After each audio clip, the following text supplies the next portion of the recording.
Well, good afternoon.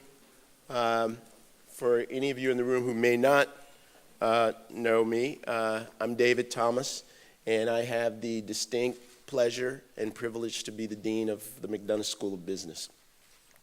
And it's a true pleasure to welcome you to this year's Global Business Initiative Conference. And I'd like to give a special welcome to the members of our Global Business Initiative Advisory Board who are helping us to frame out our strategy here around being the preeminent institution for global business education in the world. And a particular welcome to Max Blandon, our distinguished alumni and chair of the Global Business Initiative Advisory Board. Our initiative is most obviously associated with the global business experience, which has been a signature component of graduate education here at the McDonough School of Business since 1994. In that time, over 4,000 students have participated in global business experiences. Over 730 projects have been conducted in over 20 cities and 15 countries. But our work with the Global Business Initiative doesn't stop there. As I said, we are now, our aim today is to be the preeminent destination for global business education in the world. And with the partnership of our Global Business Initiative Advisory Board, I think that our ability or the likelihood of us reaching that aim is quite high, as well as with the energy of our students here. But my confidence is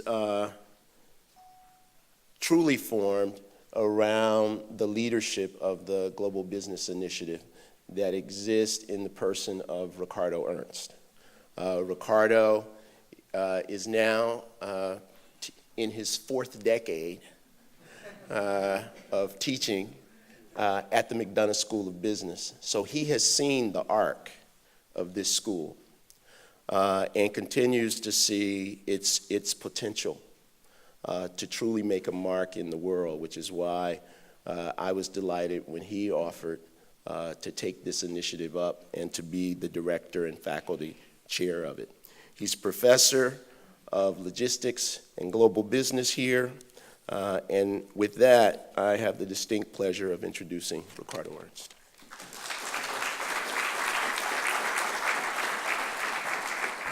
Thank you, David. I'm very happy and very pleased to be here. This is really an exciting moment for all of us. We are very excited because this event, as was mentioned before, I have been at Georgetown for many, many years, and this is the opportunity we have had to articulate what should be the direction for the McDonough School of Business. So we truly believe that the direction that we should take should be something along the lines of becoming the premier destination for global business education. Now, it's very important that something like this cannot be done, or we strongly believe that what reinforces our thoughts are the fact that we validate anything and everything we do with an external advisory board. And that's why we are so excited about the board members that we have, that many of you will have the opportunity later to actually mingle with them. But let me tell you why we are so confident that the McDonough School of Business has the potential of becoming the real destination for the global business education. And that is because we can leverage on an experience that we had developed for more than 15 years, as the Dean mentioned. So what is the Global Business Initiative? The Global Business Initiative is an attempt to articulate in a coherent way what are the things that we can do to actually deliver one message. And this message is in the form of managing the global business experiences that I will describe in a second. How can we enrich our curriculum so it can really be a global curriculum? How can we actually develop all kinds of relationships and networks throughout the world? And finally, develop the network with multiple stakeholders. More specifically, not only students and faculty, but as important with board members. So this is what we have been saying is the global business experience is something that we have been doing with the MBAs for a long time, and that's something that started more than 15 years ago. So to date, this experience consists of the following, and just bear with me for a second because it's extremely important for you to understand why we are so excited about it. This is the type of thing that we take MBAs and we want to learn the global business challenges by taking our students around the world. All of our MBA students go to international destinations and they end up dealing with global problems or solving global issues for companies. So as an example, imagine that we take a cohort of MBAs and these MBAs are divided into 6 destinations. Destinations can be India, China, Latin America, you name it, we've been there.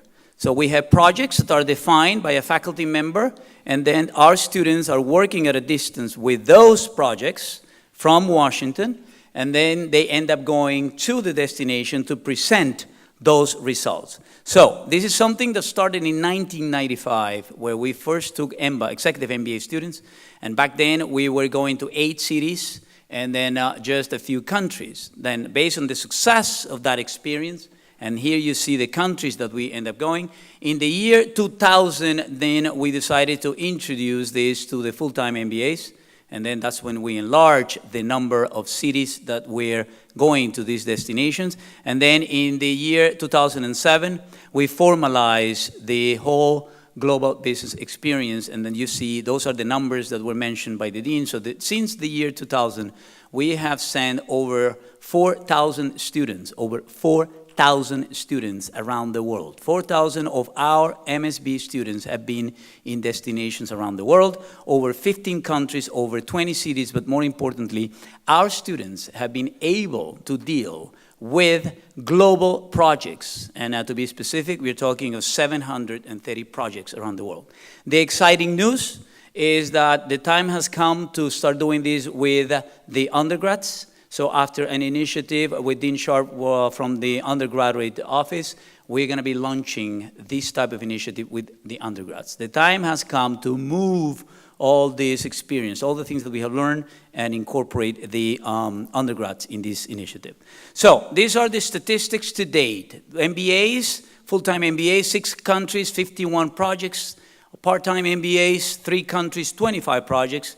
EMBA, that's the executive MBA, 1 country, 10 projects, and then the executive masters in leadership, they have 1 country, 8 different projects. So you see, at any given point in time, we have students all over the world. That's why we are excited that we are learning to become more and more global through the eyes of the students, under the leadership of faculty, and by closing the loop for validation with a board that will allow us to determine if we're going in the right direction or not. So how is this working? Well, I described it briefly. There are 3 stages in the whole thing. The first stage of the global business experience is what happens before the students go. So that is when we define, we articulate what the consulting project is all about. Then after that, they go to the destination, then the presentation of the country they're going. And then the third stage, which is the one that we're introducing now. This is before the work that we do at Georgetown. Then the second one is when they go, students travel to their countries to present their recommendations. And then the third stage, which I think is extremely important, is what we're calling the clusters of knowledge. When the students come back to Washington, imagine that you're a student that went to India, and then that's your first global experience. You don't know much about what your classmates were doing in, let's say, India. If one group went to India and you went to China, and another group went to Turkey, then you might know a lot about India, but you don't know much about China or Turkey. So when you come back, we're going to put together in classrooms, according to what we're calling clusters of knowledge. And this is just a sample of the clusters of knowledge we're talking about. It can be market penetration, social responsibility, marketing, or supply chain management. So we're going to get those students under the leadership of a faculty member, and how can they learn? So the person that went to India is going to learn what happened in China, and they're going to learn what happened in Turkey, and then they're going to learn what happened in Sao Paulo, and they're going to learn what happened in Barcelona. So that's why we are really excited about how can we really leverage all this knowledge. So this is what happens after they come back, and this is going to be the first year that we actually do it. And you will have the opportunity of seeing a sample of what happened with the part-time, or the EPs, we call them the part-time MBAs, the evening program, the evening program MBAs. And the evening program, they went to 3 destinations, and you will see that in action today. They went to Lima, they went to Hong Kong, and they went to South Africa, to Johannesburg. So in one cluster of knowledge called supply chain management, you will see how is it that they did it. So that's why we would like to share that with you. Now, without further explanation from me, we would like to get the agenda going. The agenda is going to be the following. We are very fortunate to have a speaker that's going to share with you a very interesting topic. I'm going to let our chairman to introduce him. Then we will have the opportunity of witnessing what we mentioned before, how are these clusters of knowledge working. So please join me to introduce the chairman of the GBI board, Maximo Blandon, an MBA alum from 1988, who is currently a managing director of Stephens and head of the international group, where he specializes in cross-border capital flows within Asian entities and clients in the Americas. He also specializes in investment banking opportunities within the US and Latin America, the Caribbean, and the US Hispanic market. Max has over 24 years experience, with vast experience in the meaning of global business, in particular the Asian, Latin American, and the US markets, covering a diverse set of clients across a wide variety of industries and financial products. Max has worked with clients in more than 30 countries. Prior to joining Stephens, he was a managing director at Morgan Stanley, where he spent 7 years as head of the Asian Leverage and Acquisitions Finance team based in Hong Kong, and for a period as co-head of the Asian Global Capital Markets. Mr. Blandon also spent 8 years covering Latin America clients, where he was head of Latin American debt. He's a widely recognized global experience. So let me introduce to you Max Blandon.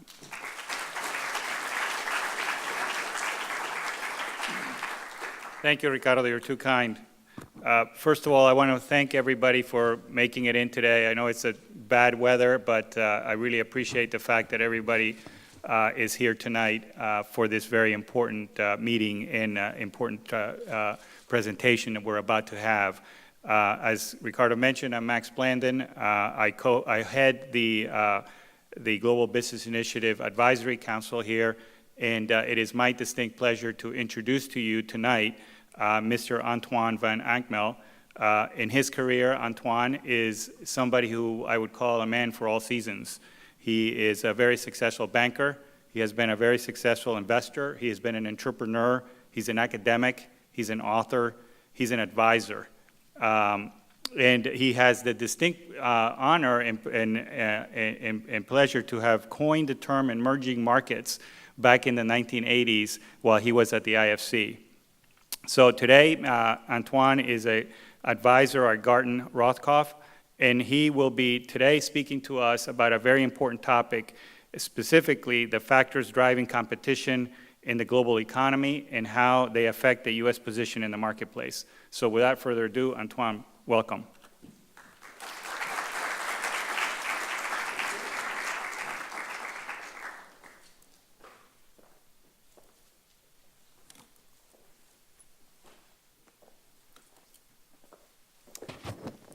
Well, thank you for having me here. It's years ago. I used to be an adjunct professor at the law school of Georgetown. But that's a long time ago. It's great to be here. And you may wonder, here's a guy who coined the word emerging markets. Why is he talking about back in business? And I mean back in business in the US and in Northern Europe. Now, let me start by saying, when I was listening to Ernesto, I was really jealous of the chances that you as students get here. I didn't have those chances when I was an MBA. I had to find out much later in my life. So it is fantastic, and I think totally necessary, that you have a chance to experience what things are like abroad. But doing that, my advice would be, don't count out the US yet. My message today is going to be, actually, China maybe less competitive than you think. And the US, and by the way, Northern Europe, from which I just came back, maybe more competitive than you think. In fact, in this world of total interconnection and total interdependence, actually we may see manufacturing becoming more local, not more international. That may sound like something that is counterintuitive, but I think it will happen. We really, Patrick Moynihan once said, we're all entitled to our own opinions. We're not entitled to our own facts. And I had to think of that when 2 years ago, it was a little under 2 years ago, I was traveling. I just sold my firm Emerging Markets, and I was traveling around Asia, seeing many of the people I'd known for 30 years. After all, as my wife said, we haven't been married for 38 years, we have been married for 25 years because the rest of the time I was in a hotel room somewhere abroad. So I spent a lot of time traveling to all these places. And for 40 years, I had been hearing people here in the US complain about competition from emerging markets. And lo and behold, and this really came as a surprise to me, here I'm talking to my friends in Taiwan, Korea, and they were complaining to me about American competition. That was a surprise. And then I always ask a question, and that question is, where are you going to put your next plant? And usually that was my time to kind of look for the next nodes, because the answer was always China. Well, let me tell you, the answer is no longer China.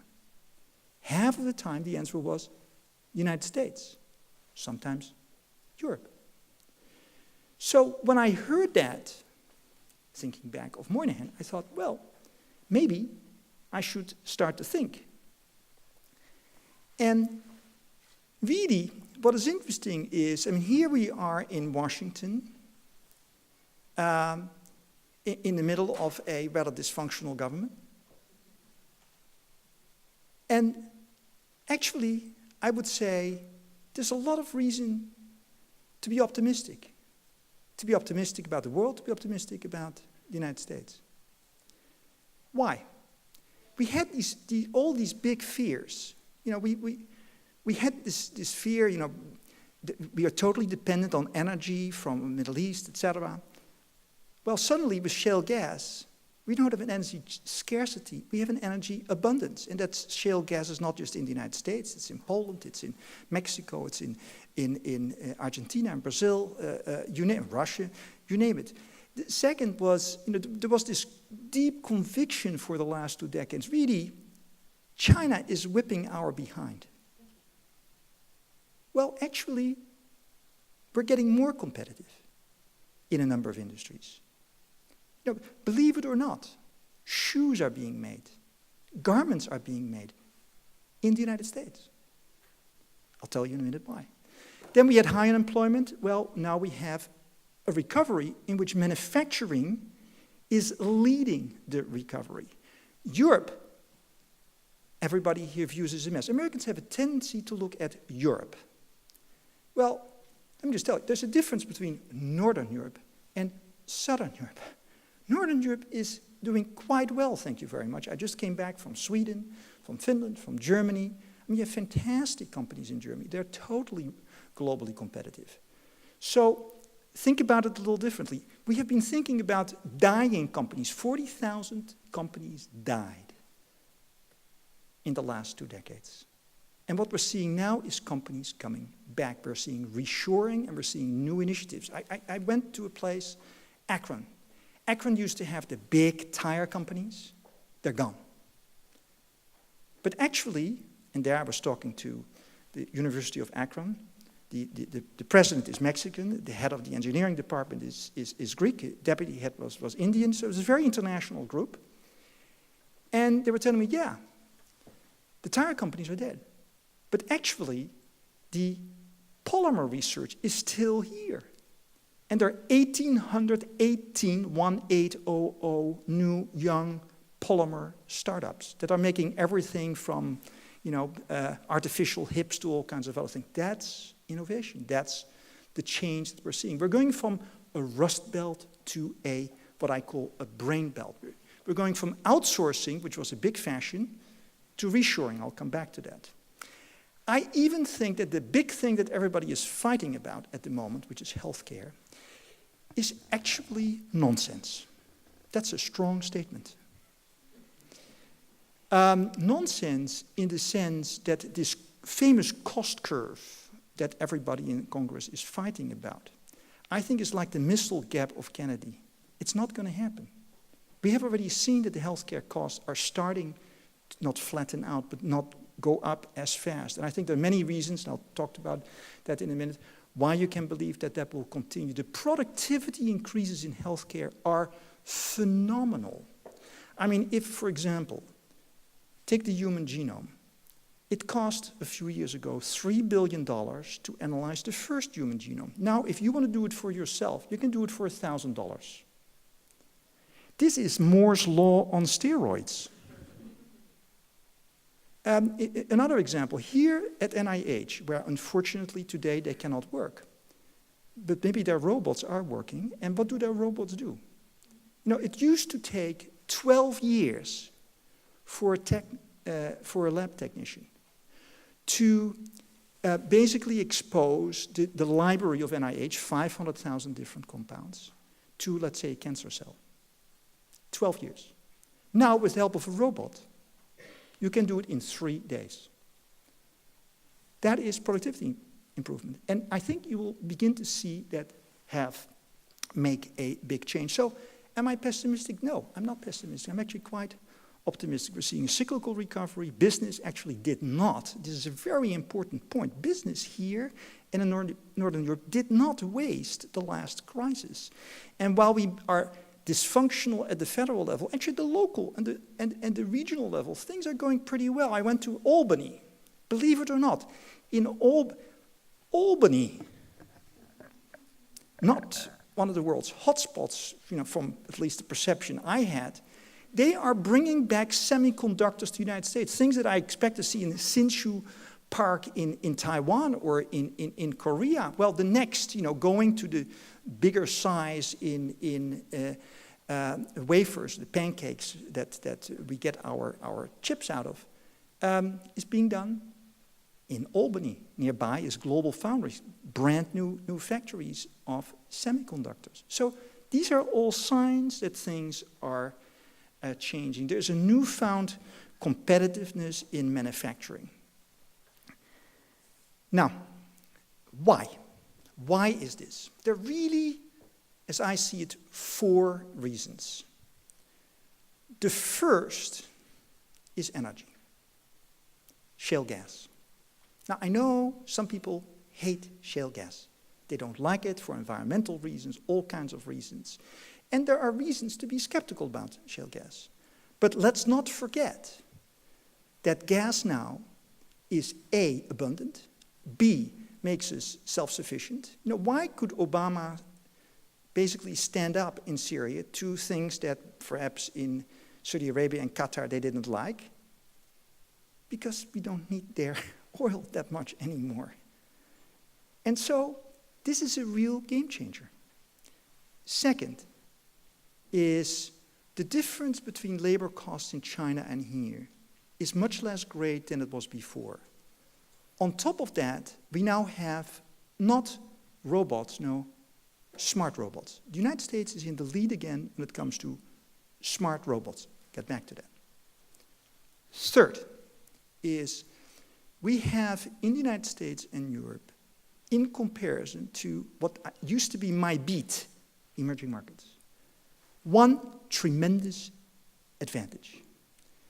That is, we have great universities, there's a lot of great research, and increasingly the kind of web that makes it possible to commercialize these great ideas works. Didn't used to work so well. It's beginning to work better. That's very important. And finally, as I already mentioned, smarter competition. Now, shale gas. Just a couple of things. Just think of it. Here, Shale gas costs $4, around $4. In China, or in Korea, or in Japan, it costs $17, $18. Europe, $15. That is a tremendous competitive advantage. We're going to be energy dependent, not at some very far time into the future. No, during your career. We have in the US a major head start in technology and pipelines. So there are other people in the world who have shale gas, from China to Argentina, Mexico, Eastern Europe, as I mentioned. But they are still way behind. So this gives us in the United States a tremendous advantage. I believe, but we can discuss that later if you want, that the environmental issues are real, but that they are manageable. Second point is wages and robots. Wages, I knew this from visiting companies for the last 40 years, that wages in China have risen. I hadn't quite realized that they rose 400%. That's a lot. Now, what is interesting is that actually our total unit labor costs have basically come down, not up. They've gone down in the United States from 100 in 1995 to 88. Actually, the only country that did better than we did was? Any guesses? Huh? Sweden. Remember, Sweden has a 50% of GDP in terms of the budget of the government. Still, they brought down, or they increased their productivity massively. It's possible.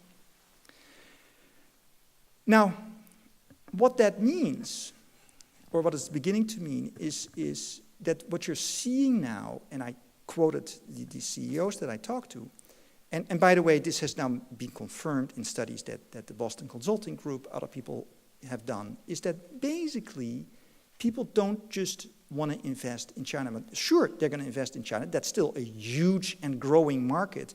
It's a very important market. I'm not in the Chanos camp of putting down China. No, it's incredibly important. But it's not the only place. They've lost their kind of monopoly on being the manufacturing place for the world. It's going to Vietnam, Bangladesh, Mexico, and back here. And by the way, I found the same. I was just in Lund, in Sweden, in Oulu, in Finland, in Stuttgart, in Germany.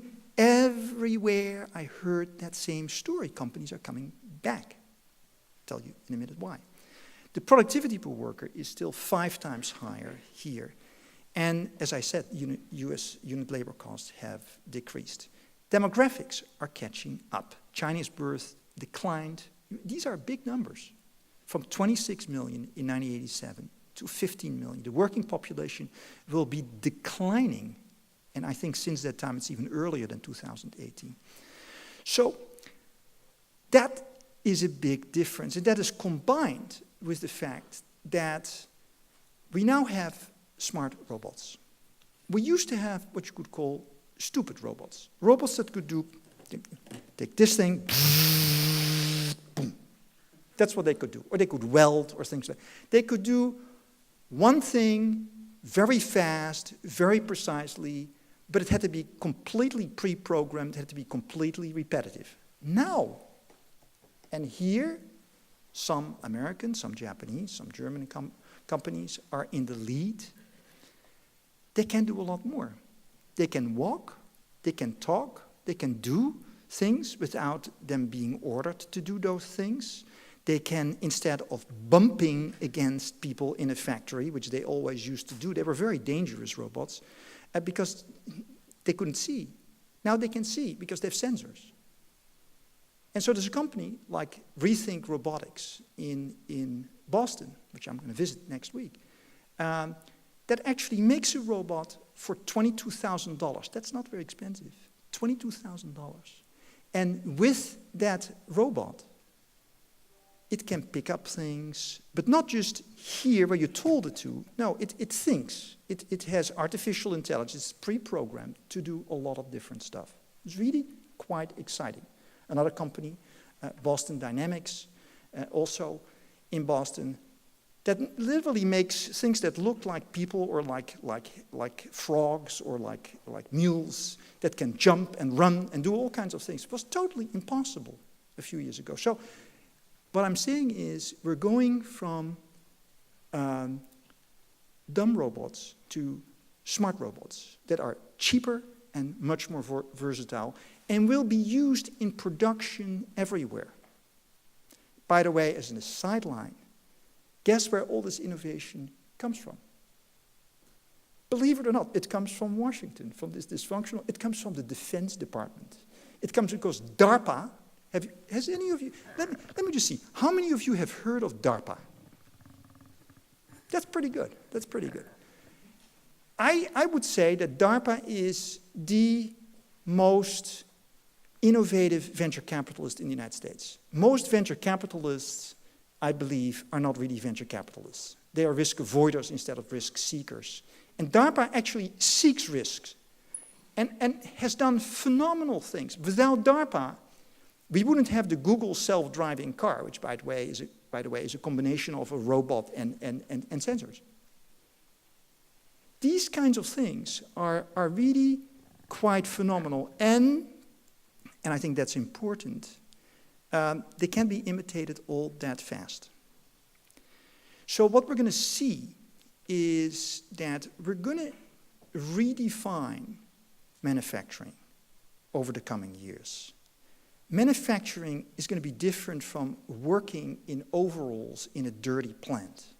I just came from a plant that makes lasers in Stuttgart.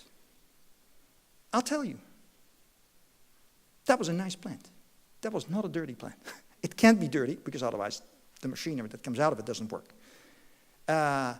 Nice cafeteria, their own chef.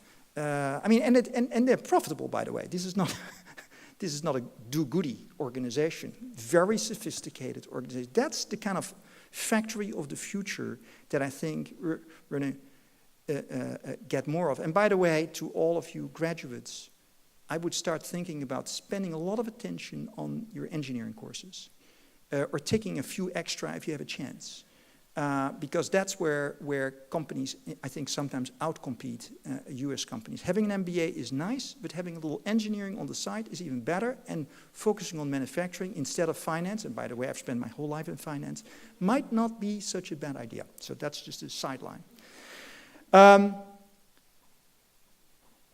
What companies experienced was that when they send their production to China or to Bangladesh or to other places, it was made at a lower cost, or it seemed to be made at a lower cost. But of course there were transportation costs, other costs, but most importantly, a very important link was broken. It was the link between research and production. And I would just say very generally, and by the way, the two professors at the Harvard Business School who have made the same argument, Pisano and Xi, if you do that, you're toast. Burnt toast. It's a bad idea. You want to keep the two as closely together as possible. I went to GE Batteries together with Dan here, who is a graduate of Georgetown here. And they told us we couldn't have done this new factory if we hadn't had the research next door. That's the kind of thing I hear more and more visiting companies. And some of you might want to keep in the back of your mind as you are doing cost calculations for your new boss in the future. Basically, the most important cost in manufacturing, besides materials, and that's people, labor, I think is going to be gradually less and less relevant and replaceable. Now, that has impact for jobs, etc., that I won't talk about today, but that's going to be a fact. So then the next point was about smarter competition. Companies here learned to compete again. They didn't waste the crisis. By the way, we always had Apple, Qualcomm, Google, Amazon, Facebook, Twitter, Bloomberg. These are companies here. And once the trick is going to be to basically integrate the best of IT with the best of manufacturing, with new material, and with the best of research. That's the trick. Not an easy trick, but that's the trick. That's the focus, I think, for the coming decades, and that is where we can really make a difference. Now, why is it that instead of everybody talking about outsourcing, people are beginning to talk about reshoring again? And by the way, I started to give speeches like this 2 years ago. And I can tell you, I would do this for huge audiences. And then somewhere in the middle of my speech, I would ask, now, who actually believes this? Not too many people believe this. Not too many people. And I could just feel as I was walking out, people were talking to their wives or whatever. This guy's a little nutty. How is this possible that things are actually coming back here? Now, if you read the articles in Time magazine, in New York Times, in Washington Post, and lots of different places, it's becoming nearly accepted wisdom. Basically, the outsourcing advantages were overplayed. And what we've forgotten is that the main reason why companies outsourced was actually a very good reason. It was often not because of lower cost. It was because the market was there.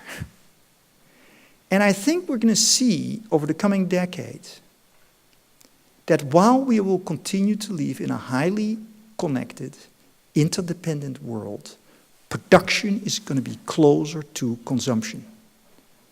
Now, by the way, this is a large market, but there's another very large market on the other side of the world. So I'm not saying that we're suddenly, everything is going to be reshored. No, there will be a lot of production in China, there will be a lot of production in India, a lot of production in Latin America. But it won't be exclusively there. We will have some advantages that we didn't have. By the way, 200 companies have already reshored. Basically, people had exaggerated expectations. They found that they had, problems with quality, labor, environmental issues. You heard the things about Bangladesh, etc. And the environmental issues, basically, and this is something that I've been worrying about for a long time, is in emerging markets, they cheat. They cheat on the environment. And that's a problem. And it's an issue that, this cheating always comes back to haunt you. Cheating in everything. And cheating on the environment does the same thing. And so that's what we're going to see. As I already said, much innovation is embedded in manufacturing, and people began to realize that. They began to realize that their supply chain was very vulnerable. I was sitting down with a group of CEOs after the nuclear reactor disaster in Japan, and then soon thereafter the floods in Thailand. And I asked them, what worries you? And they said, what worries us is that we didn't know where lots of our stuff came from. And we found out that it came from places where there were problems, and we had no, we had this immediate no inventory gospel, etc. And so we didn't have any reserves, and it caused a real problem. And so people are starting to think about these things a little differently. So the 200 examples, it's General Electric, it's Apple that's now going to make its Macs. You have read these examples. Caterpillar, Ford, Lenovo, Methanex from Chile, Germany's BASF because of the cheaper energy, Egypt, Rascom, construction, numerous smaller companies that are coming back. And this, by the way, happens in Europe as well. So what I think here we're going to be strong at and good at, and where we have a real chance, we can screw it up, but we have a real chance is in what I would call brain factoring. Brain factoring is what I mentioned earlier, this combination of manufacturing techniques with IT, with sensors, new materials, nanotechnology, the human genome. You put it all together, and that is brain factoring. Now, this is a case where there are going to be winners and losers in jobs. Basically, the winners are going to be those who are good at STEM skills, and the losers are going to be those who don't have an education, because they have to now compete not only with people from India and China and wherever, but with robots. The idea is not to make it a man against machine, but man working with machine, but that does require a basic education, so prize your education. As I said, this from manufacturing to brain factoring includes all of the points that I've already mentioned here. Now, the cost of robots, to give you a sense of that, has nearly halved since 1990 and is going to come down much further. We have 225,000 of them in American plants. That's number 2 only to Japan. And in Germany, they have a lot as well.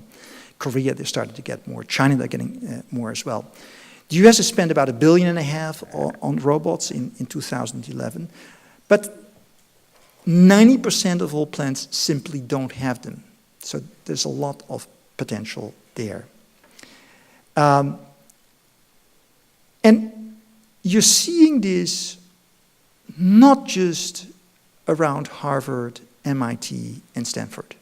That's an important message. You're seeing this basically with the universities as a nucleus all over the country.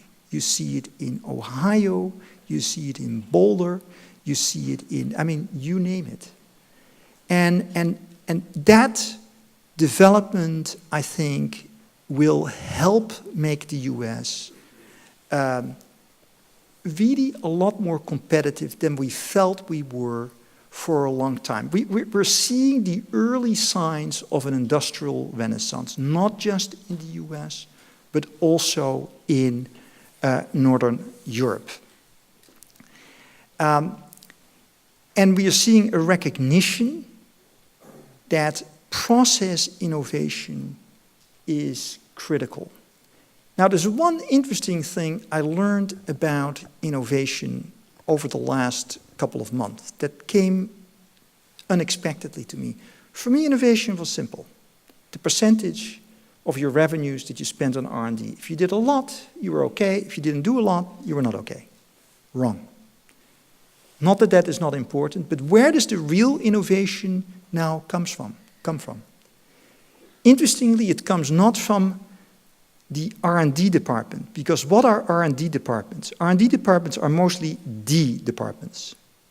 The R comes from universities, and it comes from basically young whippersnappers who have small companies, and they think of really interesting stuff.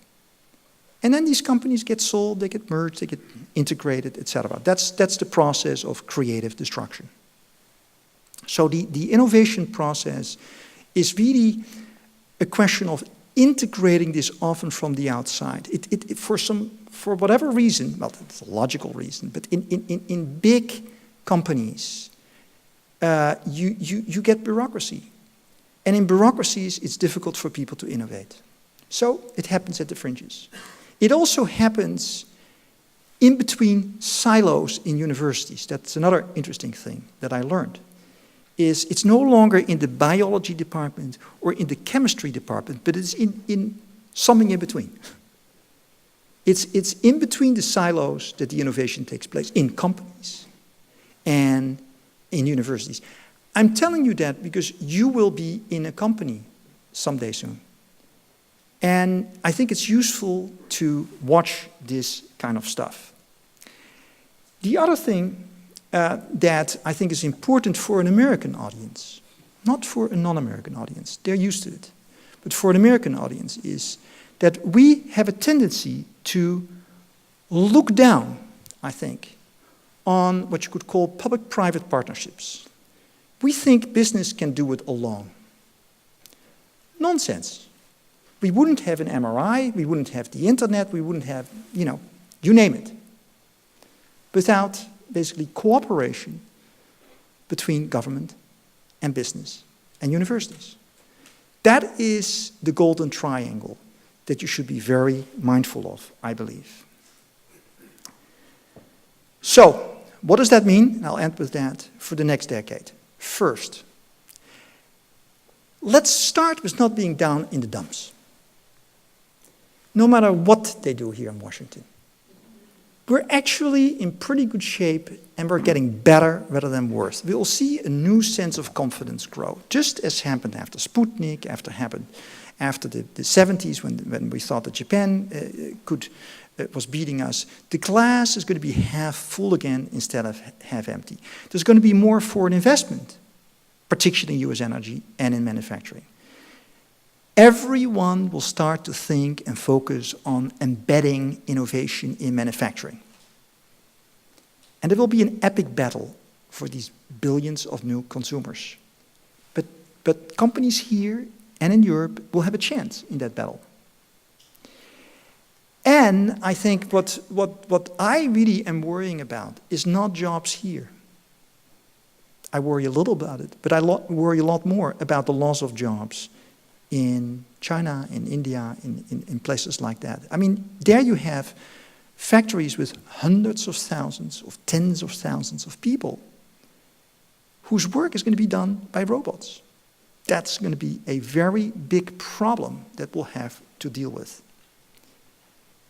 The good news is that with all of these changes in shifting sands, and I've always believed that, the world is not a zero-sum game. We can do this together and actually benefit everybody. Thank you.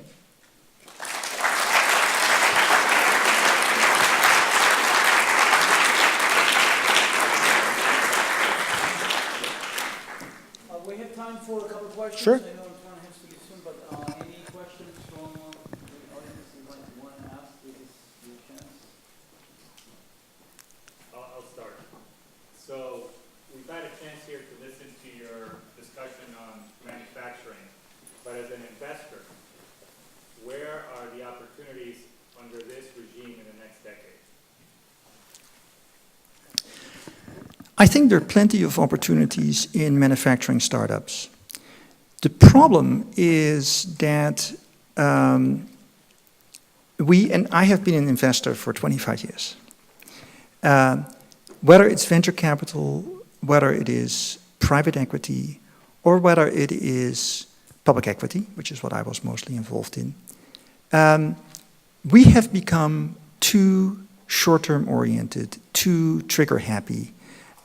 We want results too quickly. If you want to be successful in a manufacturing investment, you basically have to wait about 7 years for the results. Not 2 years, not 3 years, not 4 years, not 5 years. At least 7 years. And you have to be prepared to put up more money than you think.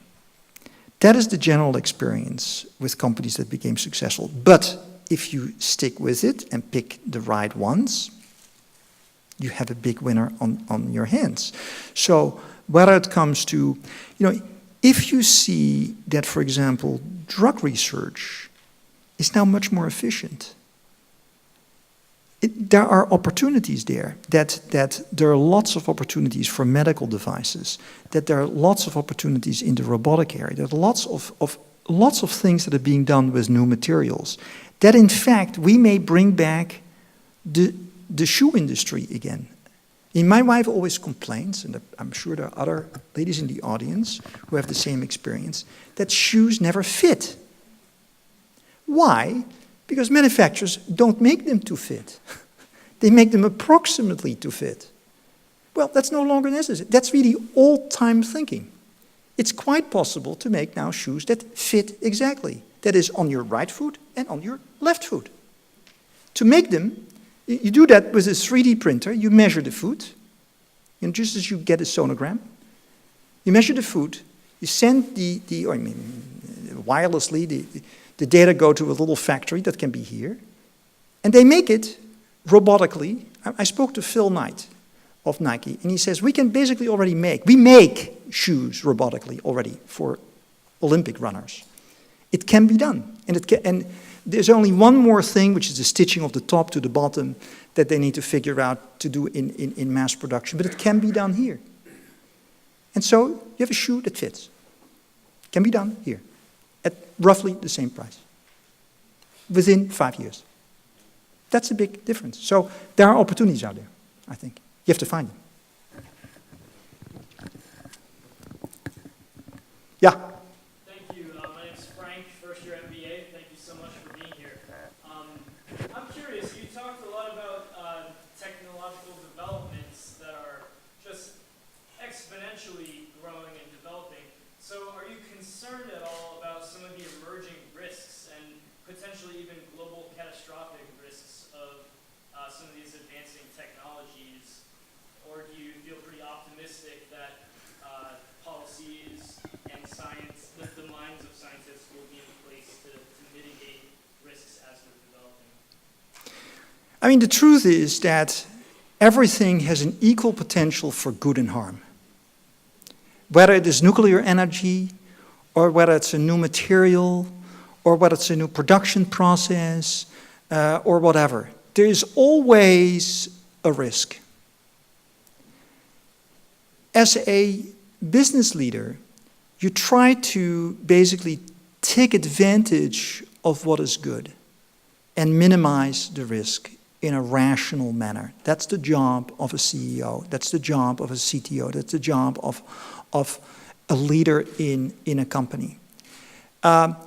If you start staring yourself blind on the risks, you will never get anywhere. As an entrepreneur, you have to be a congenital optimist. Otherwise, you won't ever get. And it probably means, I mean, in my previous book, The Emerging Market Century, I talked to founders of companies. And I learned two things that were unexpected to me. The first was that, it was actually rather nice. I was sitting with Morris Chang of TSMC in Taiwan for breakfast. And suddenly he told me that Gordon Moore of Moore's Law had told him that what he was doing had no chance of succeeding. None whatsoever. That he was crazy. Then I started to go through my notes. And literally every founder of every company was told, and these were all successful companies, that they were crazy, as I was told when I started my company. Now, that doesn't mean that when that people are crazy are always right. Usually they're not right. But in order to start a company, you have to be a little bit crazy. And by the way, in order to have a company function for a long time, and this goes a little bit back to your question, is you have, it's not so much strategy that's important, no matter what McKinsey says. It is adaptation that is important. So keep those two things in mind. Don't mind a little craziness, promote out-of-the-box thinking, and adapt. I think it's useful for anyone who works anywhere. Thank you very much for your talk, and I find it very interesting. One of the things that you lump Northern Europe together with the U.S., and the drivers are very different. Right. Northern Europe has high energy prices. Right. The U.S. has cheaper energy prices. Different relationships between the universities and business. So I just found that interesting. I think when you talk about shale gas, there really is a relation to liquids as well. And when people don't talk about the cheap oil that you're getting and other liquids you're getting from the shale gas revolution. But the demographics are very different. The United States still has a growing population and a decline. So what makes them sort of to be in one group is the sort of technological know-how and the strength of institutions? Because a lot of the drivers seem to be quite different. Yeah, no, you put your fingers on it. I mean, I think the big driver that is different is energy. Although in the end, energy prices won't have that big gap forever. But clearly here the United States has a very unique advantage that actually is bringing a number of European companies here. Big difference. What they have in common is the other really major factor, which is that automation, IT, and basically science are changing the world of manufacturing, and that combined change gives those with good universities and people with excellent educations a real advantage. That's what Northern Europe and the United States have in common. And the other thing they have in common is protection of intellectual property rights. That's going to be more important. People have discovered that intellectual property rights really are worth something, and that they don't want them to be stolen by someone. So that's what they have in common. But there are also clearly differences. On the energy side, I would say that the cheap energy that we have now is a blessing for the next 10, 15 years, and is going to be a real disadvantage to us 15 years from now, because we'll get fat and lazy. And Europe will not get fat and lazy. In fact, they are really focusing on energy efficiency, etc. So again, it's the shifting sense of competition. In 10, 15 years, it will be an advantage to Europe. It's a disadvantage now. Yeah? And then I've got to go. Hi, Eric. I'm also a first-year MBA student. I wanted to ask you about what you think the role of energy is in our own non-fossil fuel energy development. Is it going to push things back? Will it make a difference ultimately? I mean, nobody wants to admit that that's the case. I think it's actually the case. It means that less money is flowing into non-fossil energy. And I think that's why I said what I just said earlier, that is going to really hurt us 10, 15 years from now if we don't watch it. And so I think, let's say, if I had something to say in the government, which I don't, I would actually put a lot of emphasis on making sure that we don't forget about that, because it's going to be the driver 10 years from now. Well, thank you very much. It was a delight to talk here.